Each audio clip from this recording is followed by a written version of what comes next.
Bonjour, je suis Christophe Cousin, je suis le président de l'agence WinWin. L'agence WinWin, c'est une agence de marketing expérientiel et jusqu'à début mars, l'un de nos principaux métiers, c'est ce qu'on va appeler le live, donc une grosse part d'événementiel. Pour vous présenter en fait notre activité que je vais appeler canal historique, le mieux est de regarder ça en vidéo, donc top vidéo.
Alors, pour vous présenter WinWin très brièvement, on a créé cette agence en 2007 avec mes associés. On fait grosso modo 17 millions d'euros de chiffre d'affaires et on a 45 collaborateurs. Et donc, oui, jusqu'en mars, en fait, on avait une grosse activité live et puis que l'on déployait pour des clients à la fois des grands comptes, type Alstom, Mercedes-Benz, BPI France, des L'Oréal, des marques de luxe, des fondations, et puis un certain nombre de marques Challenger, voilà.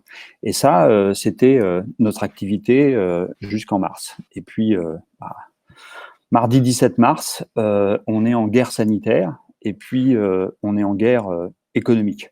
Donc, faut faire face. Et faire face, c'est déjà faire face à une espèce de tsunami. En 48 heures, tout notre business s'arrête. C'est-à-dire que à peu près 60 à 70% de notre carnet de commandes s'évapore, puisque les événements sont soit annulés, soit reportés.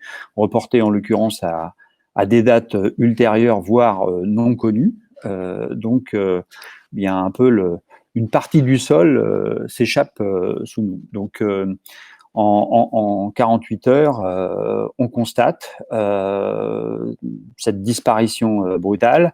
On s'aperçoit qu'on était dans une dynamique très forte et que tout d'un coup, tout développement devient totalement inaudible et qu'il faut réagir à tout ça. Donc, le premier point, c'est que face à l'originalité de la situation, on fait d'abord, on met en place un plan d'urgence. en 5 actions clés pour faire face. Le premier point, c'est la fermeture physique de nos locaux, que ce soit à Paris, notre head office, à Marseille, notre hub digital, ou à Bondoufle, notre base technique, notre event center. Voilà. Ensuite, on passe en mode full télétravail. Alors, on l'avait anticipé, on avait équipé, formé, testé, mais il faut être clair, on se retrouve face à un nouveau danger qui est finalement l'isolement et la solitude de chacun, et donc une impérative nécessité de recréer du lien, des rituels, et de réorganiser la société sur ces 3 sites qui sont fermés, reprendre les 45 collaborateurs et aussi tous ceux qui collaborent avec nous au quotidien, et de maintenir ce lien. Voilà. Le troisième point, c'est le plan de préservation de notre trésorerie. Donc là, immédiatement, focus sur tout ce qui est facturation, recouvrement et une forme de réduction des dépenses. Et puis la mise en place des concours bancaires. Et là, je dois remercier à la fois BPI France, nos banques et Bercy, parce que les mesures ont été ultra rapides et très efficaces. Obtenir les financements en 15 jours, on est de l'ordre de l'exploit. Voilà. Quatrième point, c'est qu'on se retrouve avec des équipes qui sont à l'arrêt complet. Donc, on met en place le chômage partiel, enfin l'activité partielle, 80-20, sur le mois d'avril. Voilà. Et puis, le cinquième point, c'est qu'en fait, on est dans un écosystème. On ne travaille pas tout seul. Nous, on achète, on commande, on implique beaucoup de freelances et de partenaires. Et ils font partie, en fait, du secret et de l'alchimie des événements. Et donc, on se doit de les préserver. Donc, on met en place un plan spécifique déjà pour la quinzaine de freelances qui travaillent avec nous, pour qu'ils soient d'abord régler intégralement de toutes leurs factures immédiatement pour qu'ils puissent tenir, ensuite les réaffecter sur des missions plus long terme, de revoir et de leur permettre de facturer, de lisser sur les missions futures, et puis on les encadre juridiquement pour qu'ils puissent bénéficier des aides quand ils peuvent le bénéficier. Donc on a mis au point et à leur disposition notre service juridique pour que ils puissent comprendre les aides et comment il fallait manier tout cela, et pour éviter que chacun le fasse dans son coin. On l'a fait pour les 15. Voilà. Et idem pour tous nos gros partenaires, on a maintenu les liens et on les a aussi maintenus dans une vision moyen-long terme, et non pas qu'un court terme qui s'écroulait pour chacun. Voilà. Alors, on est en guerre économique, mais clairement, à l'agence, on est rentré en résistance. Rentré en résistance avec une vision très claire, c'est que le futur dépend de nous, et que c'était à nous de choisir notre camp. Donc, pour choisir notre camp, moi, j'ai d'abord beaucoup communiqué avec les équipes, avec des visio-réunions générales, et il y en a eu une où je leur ai dit, choisir son camp, c'est choisir si on veut être solitaire ou solidaire. Le deuxième point, c'est est-ce qu'on veut hiberner, parce que après la sidération, on a bien vu l'hibernation se mettre en route, ou est-ce qu'on se met en mode action. Voilà. Et le troisième point, c'est est-ce qu'on veut se lamenter et attendre qu'il y ait quelqu'un qui vienne nous aider, ou est-ce qu'on veut se réinventer. Et moi, le choix, il était vite fait. Voilà. Donc, notre futur dépendait de nous, et il dépend toujours de nous, et c'est en 3 actes en fait qu'on l'a articulé: action, ambition et surtout transformation. L'action, ça a été d'abord de maintenir et de remettre en place des liens avec nos clients, nos partenaires. C'est pas parce que tout s'arrêtait que la vie s'arrêtait, et donc il fallait relancer les choses. C'était aussi de saisir chaque opportunité de business ou de solidarité, parce que on a on l'appelle un client, mais c'est pas un client, c'est le secours populaire, et on a dit bah non, on va aller vers le secours populaire pour les aider au maximum, parce qu'on a du temps. Donc on va travailler encore plus pour eux bénévolement. Et puis, il y avait un leitmotiv, c'est on ne repousse rien demain et on ne reste pas inactif, on se met véritablement en mode action. Voilà.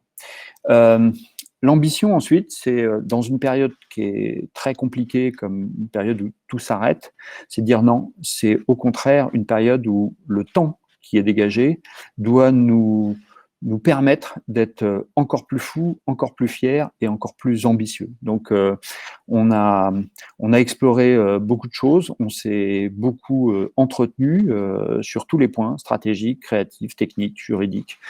C'était l'occasion, ce temps, je dirais, dégagé pour développer ses ambitions. Voilà.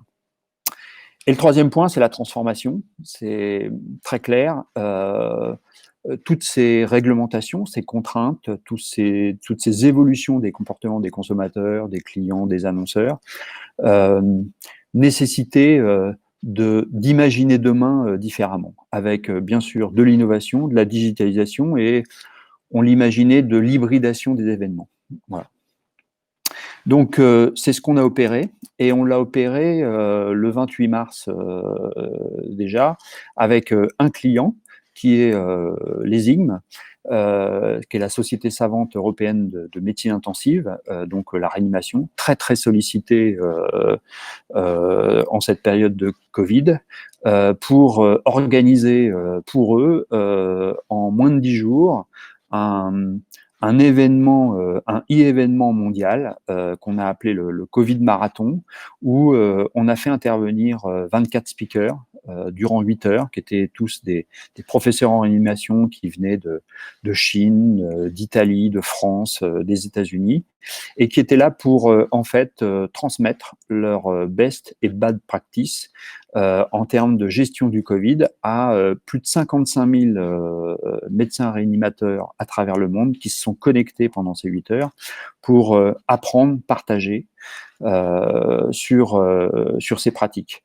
Et là, ça a été pour nous alors, je ne vais pas dire une révélation, mais la confirmation que les événements digitaux avaient un très fort avenir. Alors, avec cette accélération due au Covid, ce qu'on a mis au point avec la Société savante européenne, c'est de réanimation, c'est quelque chose qu'on a travaillé depuis 5 ans avec eux sur des congrès virtuels, sur des événements digitaux, et c'est ce qui nous a permis en 10 jours de le mettre au point. Donc le 28 mars, on a lancé ça a été un succès international et qui se répète maintenant chaque semaine parce qu'on continue en fait à organiser ce type d'événement pour transmettre les savoirs.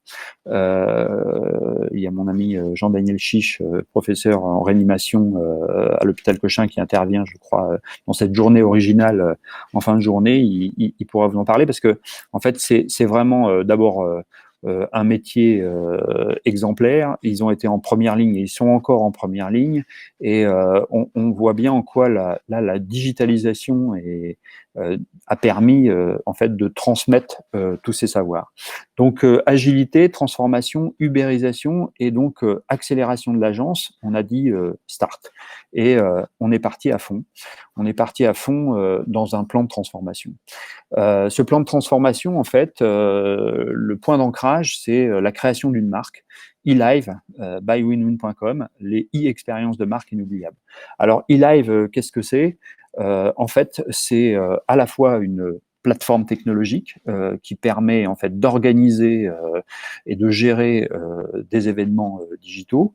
Et puis, c'est aussi une approche spécifique par grand type d'activités événementielles, tout ce qu'on va appeler des conventions, des séminaires, tout ce qui est autour du show, c'est les lancements. Exhibition, c'est tout ce qui va être congrès, salon. Retail, c'est les pop-up stores ou marketplace. Et puis advocacy, c'est tout ce qui va tourner autour des lancements presse, des opérations influenceurs.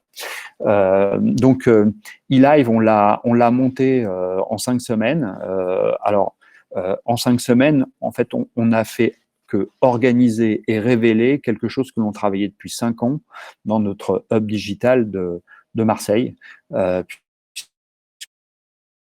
On développé et ont détecté des technos pour ce marketing expérientiel et l'événement depuis de nombreuses années. Voilà.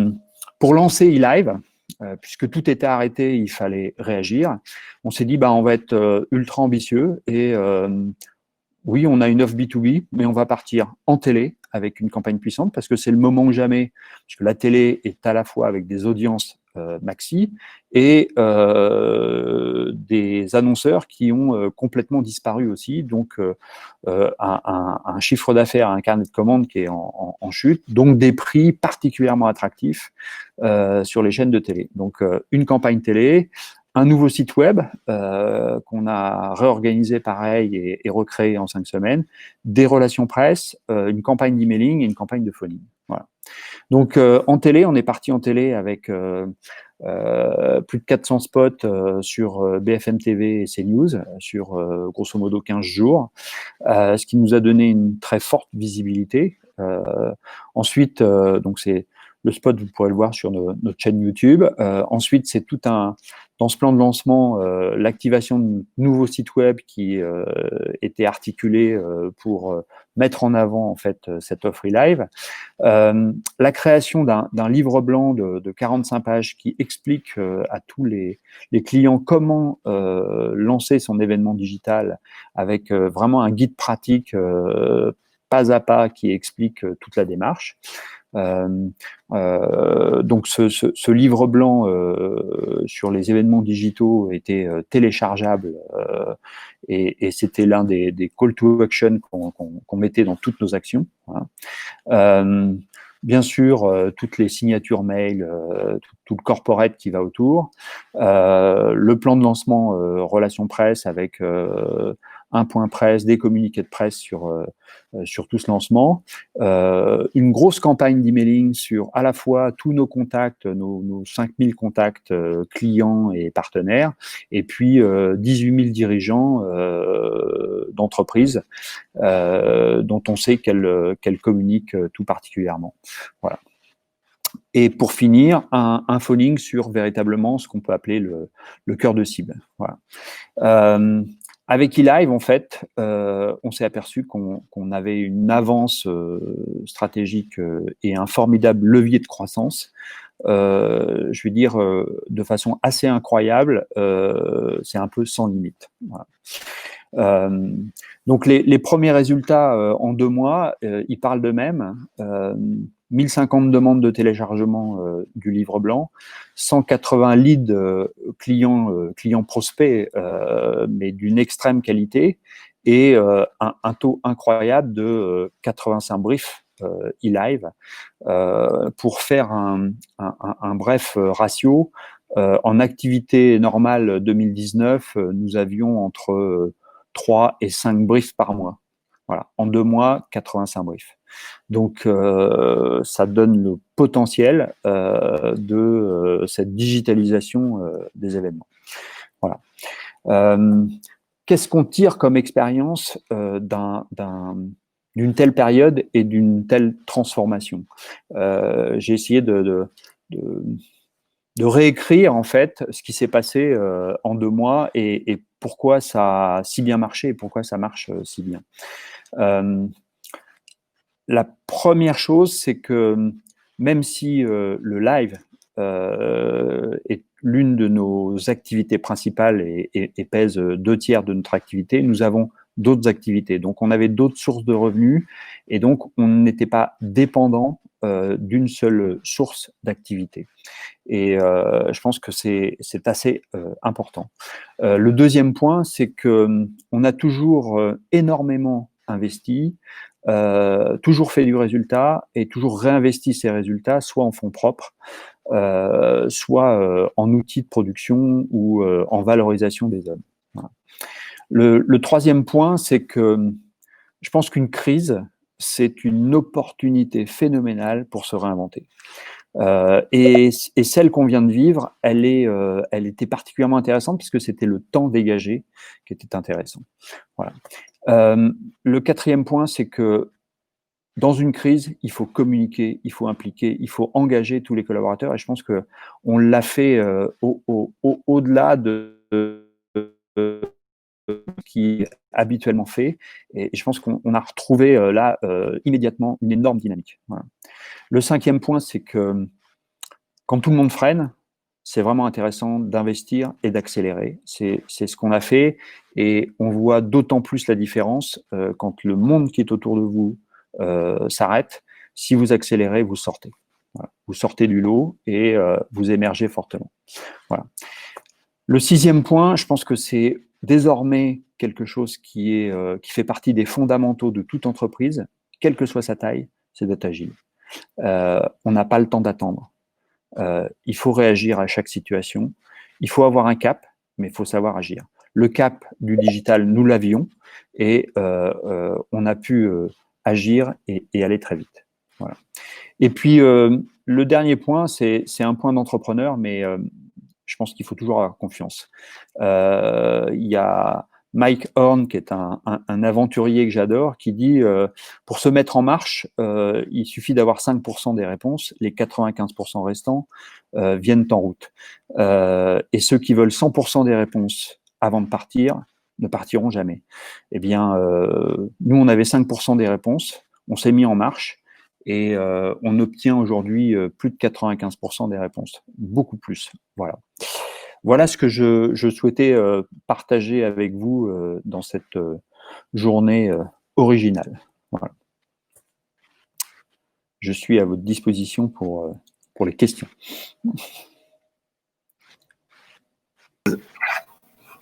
Christophe Cousin, bonjour. Merci beaucoup d'avoir été avec nous pour cette présentation. Et je voudrais vous remercier de la part du public et de l'équipe BPI France. Donc, merci beaucoup pour cette intervention. Merci.